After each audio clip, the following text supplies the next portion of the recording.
تلنگانہ کے وزیر information technology کے.ٹی. رامانوان نے ایک مرتبہ پھر مرکز کے خلاف برہمی کا اظہار کیا۔ انہوں نے ٹویٹ کرتے ہوئے دیگر ریاستوں کے مقابلے تلنگانہ کے لیے مرکز کی مدد پر مرکزی وزیر کشن ریڈی اور وزیر اعظم مودی پر طنز کیا۔ انہوں نے اس خصوص میں مرکزی وزیر کشن ریڈی جن کا تعلق حیدرآباد سے ہے ان کے ٹویٹ کے علاوہ مرکز کی جانب سے دیگر ریاستوں اور تلنگانہ کو منظورہ اداروں کا چارٹ پوسٹ کیا۔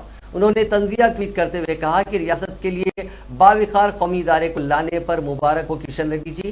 انہوں نے ایک اور ٹویٹ کرتے ہوئے کہا کہ وہ انتظار کیجئے حسب معمول۔ گجرات کے وزیر اعظم نے فیصلہ کیا ہے کہ اس ادارے کو جام نگر منتقل کیا جائے گا۔ تلنگانہ سے مودی جی کی امتیاز کی کہانی بلا روک ٹوک جاری ہے۔ کشن ریڈی نے ٹویٹ کرتے ہوئے کہا تھا کہ وزارت آیوش حکومت ہند حیدرآباد میں global centre for traditional medicine کے قیام کا ارادہ رکھتی ہے۔ میرا یہ پختہ یقین ہے کہ سینٹر حیدرآباد میں قائم کیا جائے گا۔